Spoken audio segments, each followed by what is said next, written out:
আজ ২৭ জুন বাংলা নাটকের কোটি দর্শকের প্রিয় মুখ জিয়াউল ফারুক অপূর্বর জন্মদিন। ১৯৮৫ সালের এই দিনে শরীয়তপুরে জন্ম নেওয়া এই জনপ্রিয় অভিনেতা আজ ৪২ বছরে পা রাখলেন। তবে দিনটি শুধু অপূর্বর জন্যই নয়, আরও একটি বিশেষ কারণে স্মরণীয়। কারণ আজই জন্মদিন তার একমাত্র ছেলে জায়ান ফারুক আয়েশেরও। বাবা ছেলের একই দিনে জন্মদিন, এ যেন তাদের জীবনের সবচেয়ে সুন্দর কাকতালীয় উপহার। সামাজিক মাধ্যমে ইতিমধ্যেই শুভেচ্ছার বন্যায় ভাসছেন অপূর্ব।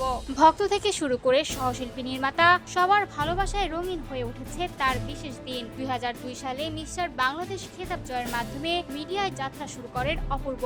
এরপর একটি বিজ্ঞাপনের মাধ্যমে আলোচনায় এসে ২০০৬ সালে বৈবাহিক নাটক দিয়ে অভিনয় জীবনের আনুষ্ঠানিক সূচনা করেন। তারপর আর কখনো পেছনে ফিরে তাকাতে হয়নি তাকে। ২ দশকের ক্যারিয়ারে অসংখ্য জনপ্রিয় নাটক উপহার দিলেও ২০১৭ সালের বড় ছেলে নাটকটি তার ক্যারিয়ারে এনে দেয় নতুন উচ্চতা। মধ্যবিত্ত এক তরুণের চরিত্রে তার আবেগঘন অভিনয় আজও দর্শকের হৃদয়ে অমলিন। ব্যক্তিগত জীবনেও ছিল নানা চড়াই উতরাই। ২টি বিচ্ছেদের পর ২০২১ সালে শাম্মা দেওয়ানকে বিয়ে করেন তিনি। বর্তমানে ছেলে জায়ানের সঙ্গে সুসম্পর্ক বজায় রেখেই স্ত্রী ও ছোট কন্যা আনায়াকে নিয়ে সুখের সংসার করছেন এই অভিনেতা। এক সাক্ষাৎকারে অপূর্ব বলেছিলেন, বাবা ছেলের একই দিনে জন্মদিন হওয়ায় আমি অনেক খুশি। আর বাবা দিবসে ছেলেকে উদ্দেশ্য করে লিখেছিলেন, তুমি আমার জীবনের সবচেয়ে স্বর্গীয় উপহার। এদিকে অভিনয়ে দারুণ ব্যস্ত সময় পার করছেন অপূর্ব।